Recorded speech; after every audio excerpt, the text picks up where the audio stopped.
Excellent, excellent. Okay, well, thank you very much for being here this beautiful evening. I hope you will enjoy this. I was really excited. This is a rather new research for me, even though I have been interested in ancient forgeries for many, many years, and I started to collect them when I was in Turkey, and even after coming here, I acquired a couple of them because the whole idea of creating these forgeries has always been fascinating to me. The story started with this offering online. As you see, in December 2025, this coin was auctioned. And I was talking to the group members that I would be interested in acquiring this coin, but I had doubts if I could afford it, and my doubts proved to be right. People went crazy, and it sold for 360 Swiss francs. So it was over my budget. I couldn't acquire it, but I acquired the information, and I started to think about this coin from the beginning, and decided to do some research, and found quite interesting facts about this series of coins, and I wanted to put it in writing. I wrote an article which is going to be published next month in Turkey. It's in Turkish. And I offered to do this presentation to the group, and the group was interested. So here we are. Anyways, when this coin appeared online, I was immediately excited. I knew from the beginning this was a core for silver plating. However, as you can read on the screen, the sellers thought that it was an extremely rare and apparently unpublished bronze version of the silver obol with the same types. Okay, so this is the coin I was talking about. On the lower section, you see the auction listing. Here, it says an extremely rare and apparently unpublished bronze version of the silver obol with the same types. Can you see this one? Yes. Okay. So yeah, this was the offering, and I immediately knew this was not an unpublished bronze version of the silver obol, but it was actually a bronze core prepared to for plating with silver. And I started to research and try to find die matches. As I said, the silver versions of the same coin are known. They have been, they appeared in SNG catalogs. You can find them abundantly, not extremely abundantly, but quite many of them are listed in search engines. Yeah, they're very well known, and they're attributed to the time of Pharnabazos, the Persian nobleman and satrap and general. And at some point, he was appointed to Cilicia, Kilikia, to manage the army there and launch campaigns against Cyprus and Egypt. So he minted a lot of coins. But even though this obol, small size coin, is an epigraphic, so no legend on it, we know that it belongs to Pharnabazos because we have staters, larger size coins by the same satrap, with Aramaic legends, both on the obverse and reverse. On the obverse is the seated Baal, Baal of Tarsus, and the legend here says Baal Tars. in Aramaic. And here we see the name of the satrap, and also another Aramaic legend, some numbers. I think they started to use monograms, or the idea of using monograms on coins started during this time. So these are all interesting findings. And then I continued searching for a die match, and I found this one. I cannot really tell that they are a die match. However, they are extremely similar. As you see, Baal is seated somewhat leaning back, and the scepter, or the staff he's holding, is somewhat tilted to him, not straight, but tilted to the right. So as you see, I can almost tell that these are by the same artist, if not the same dies. The Olber's dies might be a little bit different, but they are from the same hands or from the same workshop, no matter what. What is curious here is that why is it left unplated? Of course, it can be just a coincidence, and who knows? Maybe somebody took it home and didn't want it plated, or there was something wrong with it. The similar obols range anywhere between 0.65 grams to 0.85 grams. So this is a little on the heavier side. And that might be one of the reasons why this was not considered for plating, because it was a little too heavy. At that time, I want to believe that they meant to create a 1/10 of a stater, which would be 1.5 grams. However, due to inflation and other costs, the weight standard went down to 75, 60 grams at some point.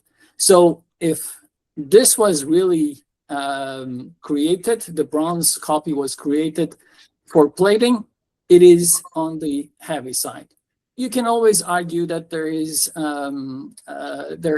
some earth accumulation, dirt accumulation on it, and then the patina accumulation. So even if we deduct those, it would be around 1 gram, and it is still heavier than the usual obol. So my theory is that it was left unplated because it was a little too heavy. Why do I believe that they are from the same workshop, if not by the same artist? Look at the dotted borders on each coin, and then the line border on the reverse. They came from the same hands, most likely. We know that during the time of Pharnabozos, not only Pharnabozos, by the way, this is true for many mints, but during the time of Pharnabozos, there were many plated coins. Here is another stater. Obviously, it is plated, and it survived. It was not discovered at the time. Over the years, being in the ground for 2,500 years almost, it deteriorated. Now we know that it is a plated coin. And during the time that I wrote my article, which was last month, and I submitted it to the publication, I couldn't find a forêt, the French word for plated silver coins. I couldn't find a plated copy for this one. And look at this. This appeared last week online, and it is going to be auctioned on April 15th. And here is one. Just when you are studying something, just after you submit your article, all of a sudden what you're looking for comes up. Anyways, at least I can share it with you now. So, so my subject is not the only one unplated, but I also found one plated already, even though the art on this one is not as spectacular as the one that I showed you. During the time of Farnabozo's, I said plated coins were known. As you see here, this one has a test cut. And this one is another coin that I acquired about 6-7 years ago on eBay. Actually, about 10 years ago on eBay. And this one has 2 test cuts. One test cut here, one test cut here. So they plated a test cut core. So the forgers, whoever they were, step ahead. They knew that coins were tested by a chisel mark. So before plating the coin, they put test marks, not 1, but 2 in this case, on the bronze core, and then plated it to outwit the users. And guess what? They were successful. The coin survived. This is the second coin. Interestingly, this one also appeared at about the same time. And you know, just when I got excited about the Farnabozo's stater, this is a Farnabozo's obol. This is from the same century, 4th century BC, but it belongs to Mazaios, the Persian satrap, again, operated out of Tarsus in Cilicia. This one also appeared on eBay. And I approached the seller to see if he could ship to Canada. Unfortunately, he didn't respond, and I was unable to acquire it. But all the same, here it is, and it was sold for peanuts. And while researching, I discovered that this coin was sold previously in 2017 by another German auctioneer. So anyways, this coin has been around for some time, and it was condemned as a modern forgery, most likely because they sold this one with these rather modern forgeries. But in my view, it's not a modern forgery. First of all, you see bronze disease everywhere, and it's obviously an old ancient bronze coin. Why wasn't it plated? It's quite obvious. First of all, it is double struck. As you see, Baal sitting here, and here is another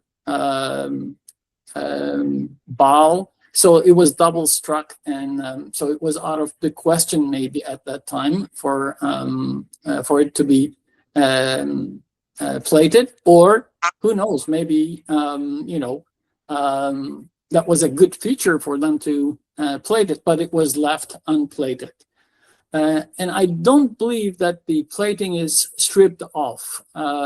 At least you would have some remnants of silver plating. This one is completely barren of silver. The weight is normal, so it is 9.2 grams, and they always manage to use about roughly 2 grams of silver to plate staters, and less than 1 gram of silver to plate opals. So this one would be, in terms of weight, this one would be quite appropriate. In terms of size and diameter, this is 1 millimeter larger than the general outcome of the mint for this satrap. So in terms of weight and maybe in terms of size, it is appropriate, but for some reason, maybe because the obverse is double struck, they decided not to plate it.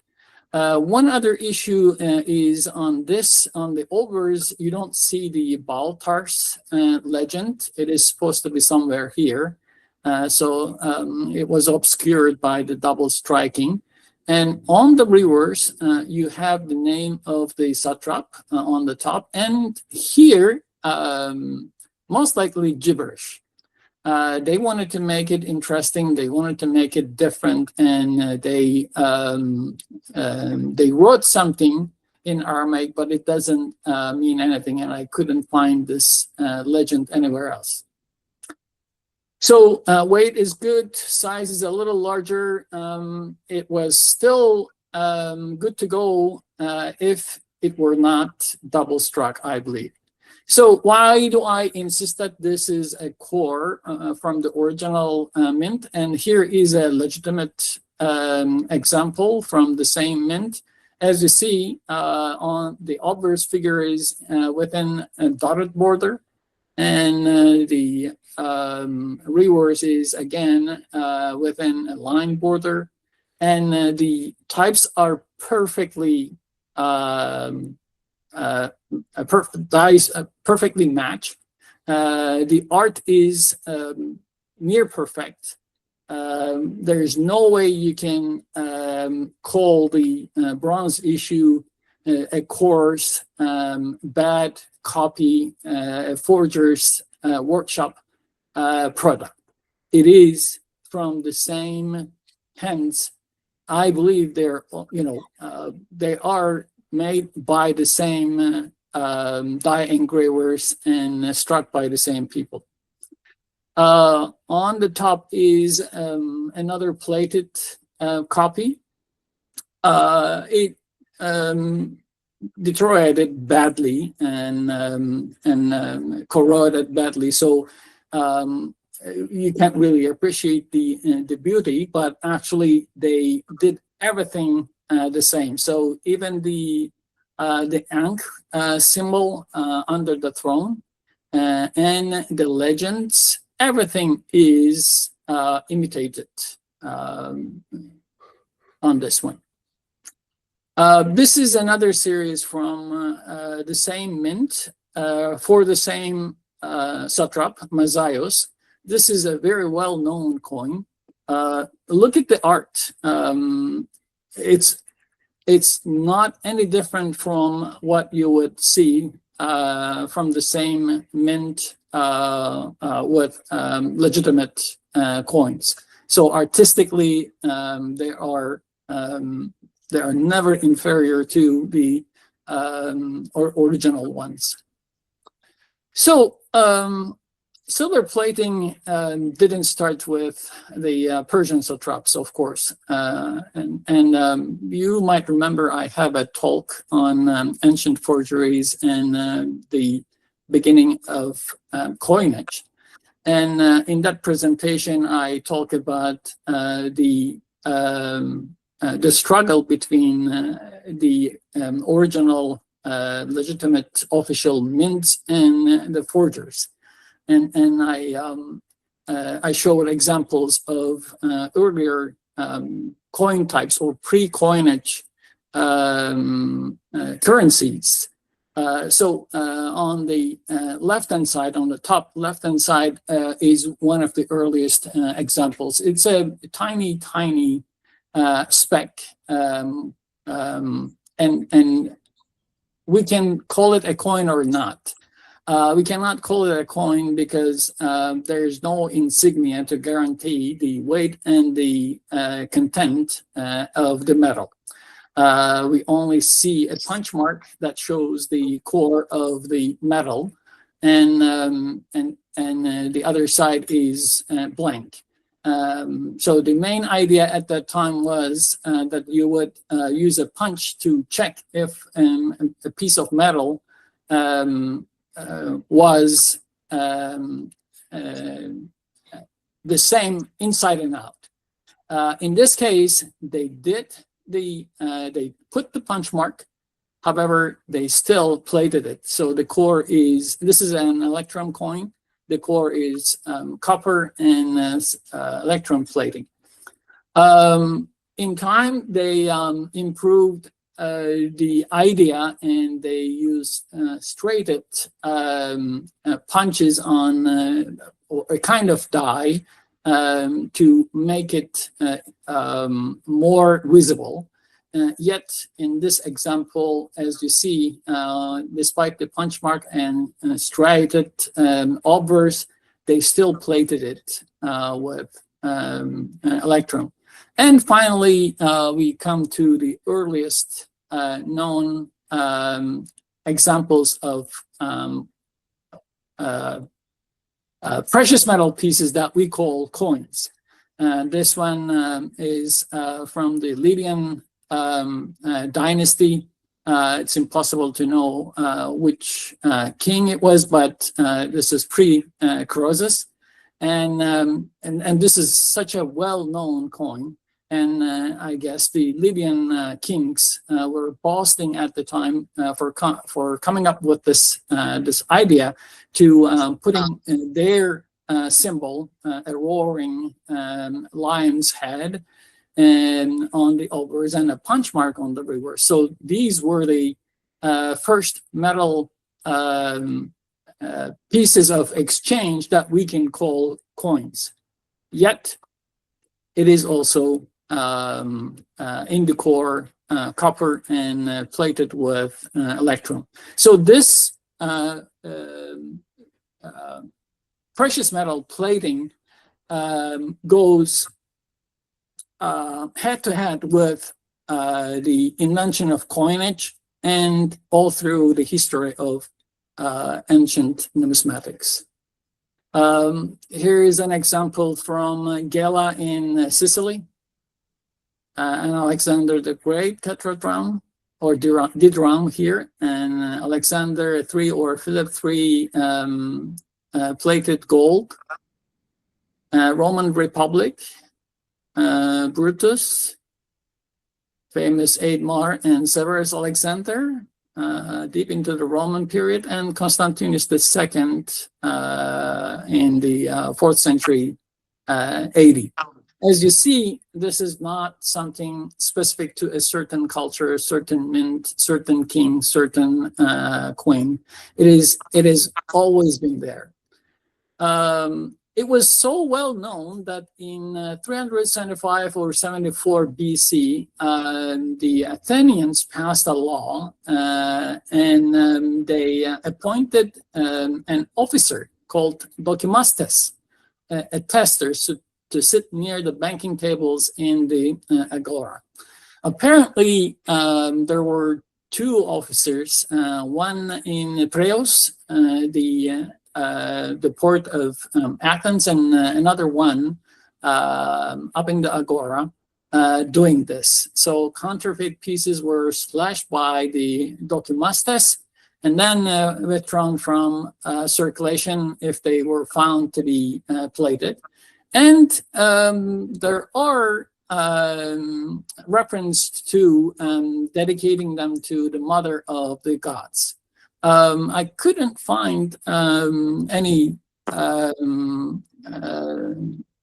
trustworthy source to verify that, but this is what some early 20th century numismatists wrote. So they say that some of those counterfeit owls were found near the Metrum, the sanctuary of the mother of the gods. However, and this is attributed to 404 financial crisis as a result of unsuccessful military campaigns by Athens, and they had to make silver-plated coins. But as you see, these are archaic period silver coins of Athens.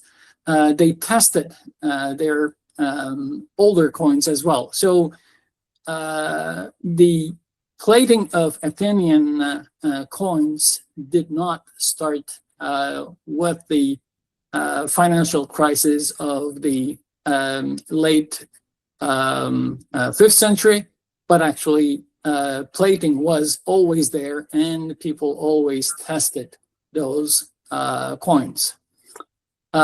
Here are two interesting examples that I used in my previous presentation. This is an Athenian oval. Not only one, but there are two test cuts. One test cut here and one deeper. First, they put a punch mark, and then they put another one, actually a third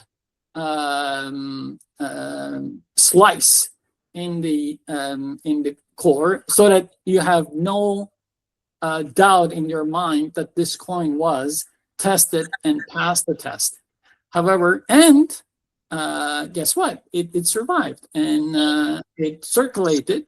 Only, when it was rediscovered after 2,500 years, we can see that it was actually silver plated. So these are some of the discarded examples of those with bronze core. These two are in my collection in Turkey, or three actually. When I first registered these in my collection, the museum archaeologists were not very pleased, and they said, "Oh, these are nothing. These are discarded coins, and they have no collecting value."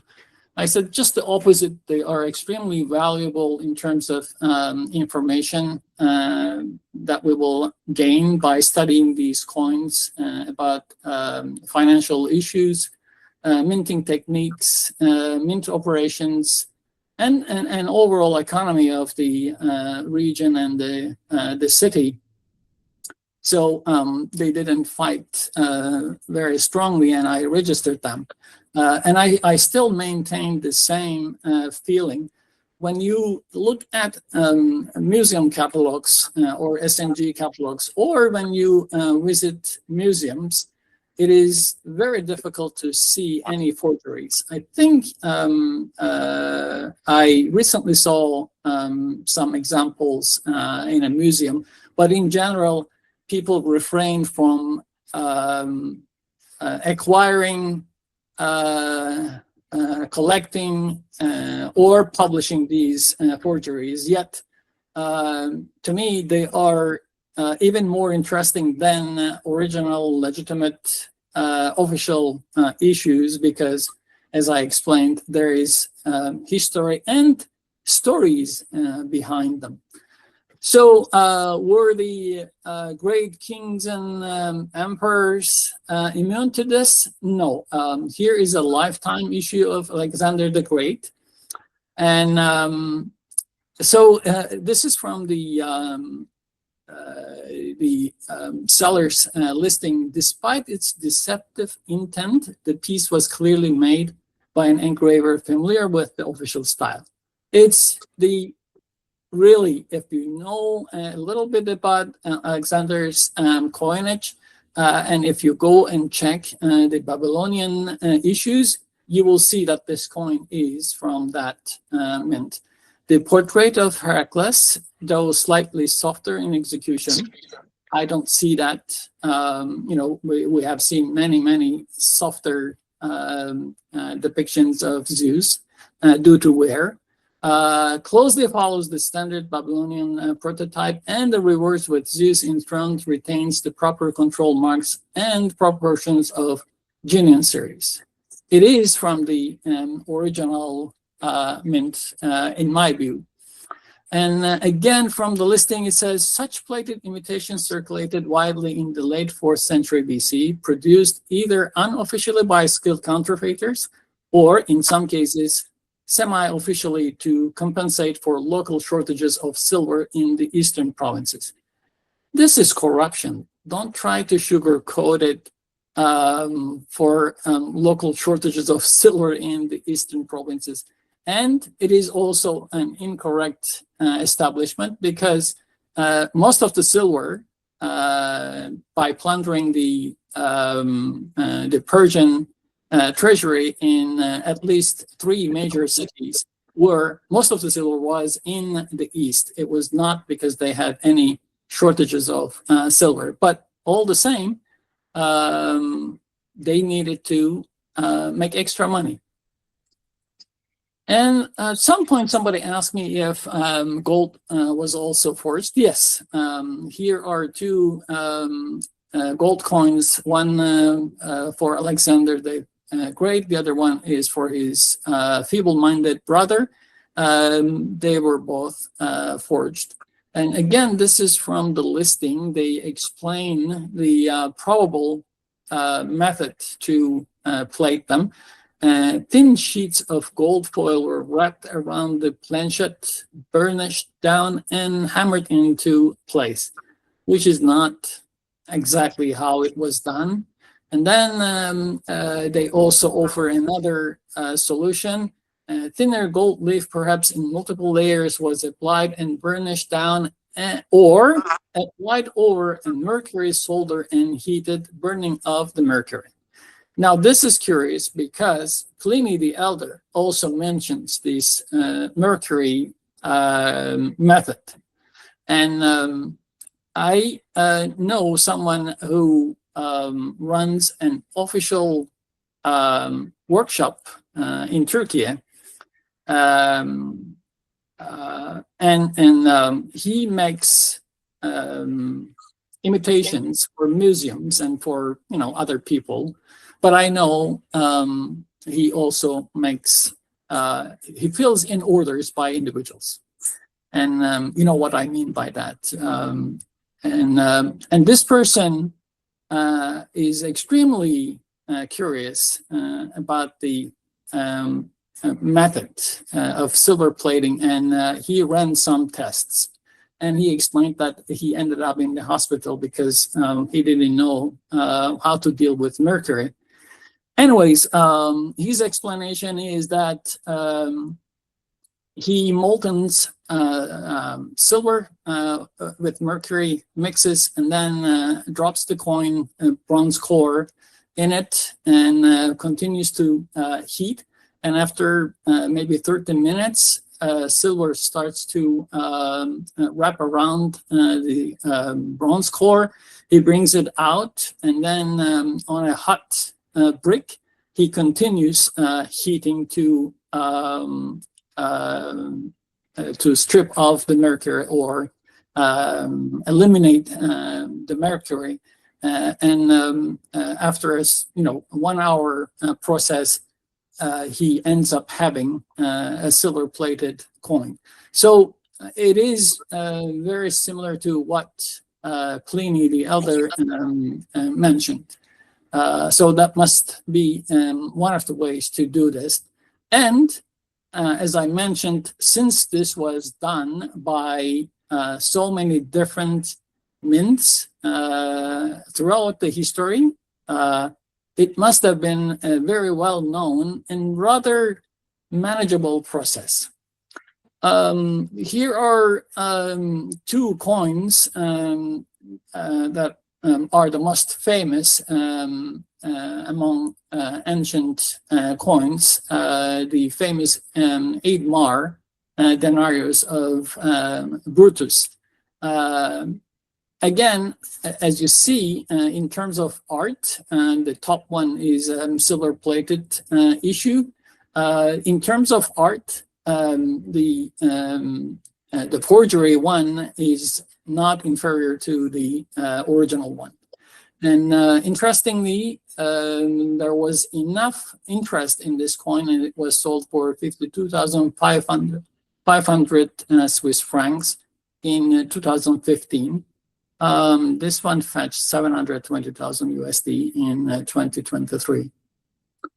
And this is sigils from the Persian Empire. Literally millions of them were minted. And Alexander took them all, but some continued to survive, and this is one of those. As you see, this one is also silver-plated. And this one is one of my favorites. It's a stater from Aspendos in Pamphylia. They went a step ahead. Instead of putting test cuts, they put 1, 2, 3, 4 counter marks and an intent to show that it is silver inside and out. Yet they plated it with silver. So who were the forgers? I'm sure there were individual workshops here and there, and they somehow made fake coins throughout the history. I'm not saying that there were no amateur workshops, but my feeling after so many years studying these forgeries, silver-plated or gold-plated coins, my conclusion is that a bulk of them, a great majority of them, were made in official workshops and under the supervision of the officials. So here, an excerpt from Herodotus. So when the Lacedaemonians had besieged Samos for 40 days with no success, they went away to Peloponnesus. There is a foolish tale abroad that Polycrates bribed them to depart by making and giving them a great number of gilt-laden coins as a native currency. This was the first expedition to Asia made by Dorians of Lacedaemon. So gilt-laden coins. And here is an excerpt from the Frogs of Aristophanes. This is really curious. This refers to the Athenian owl forgeries. Many times we have noticed that the city treats its finest citizens the same way it treats its old coinage and the new gold. We do not use these, the finest coins, properly struck and tested everywhere, but instead these miserable bronze coins struck only yesterday or the day before. So this joke is about the financial crisis of 406, 405 by the end of the Peloponnesian War. Aristophanes uses the debasement metaphor to criticize political decisions and the replacement of experienced leaders with inferior ones in this case. And here is one of those cores. Although I believe this is from a Phoenician mint copy. These Athenian forgeries are usually called emergency issues. It is a sugar coating I wanted to discover when appeared. And the earliest mention of it is by Charles Sepman in his paper Athens, its History and Coinage. It's an incredibly detailed study. I appreciate it a lot. However, I disagree with his establishment here. He directly associates the plated and bronze issues with the crisis of 406, 405, effectively popularizing the interpretation of them as emergency measures. It is corruption. It's not emergency measures. I have some further reading recommendations here. Pliny's Natural History is an incredible book to sit and read when you have time. You cannot sit and read it all. It's huge. And in many cases, you will be overwhelmed and be very happy and smile when you read how science are and our perspective have changed over the centuries. William Campbell wrote an excellent book called Greek and Roman Plated Coins. And then Susan Lanice has a paper called Silver Plating on Copper, Bronze, and Brass. She not specifically talk about coins, but in general, copper, bronze, and brass plating as a metallurgic activity. So it is interesting. If you would like to learn more about coins, I think the best resource or resources are comedies from Greek and Latin writers. Coins were not significant enough for historians to talk about, except for a few examples, as I mentioned about by Herodotus. But comedians or writers do talk about them. And this is the presentation that I did 6-7 years ago, I believe. It is still on YouTube, thanks to Julian's efforts. One more time, thank you, Julian, for doing that. And yeah, this is all I wanted to talk about this evening, and I have a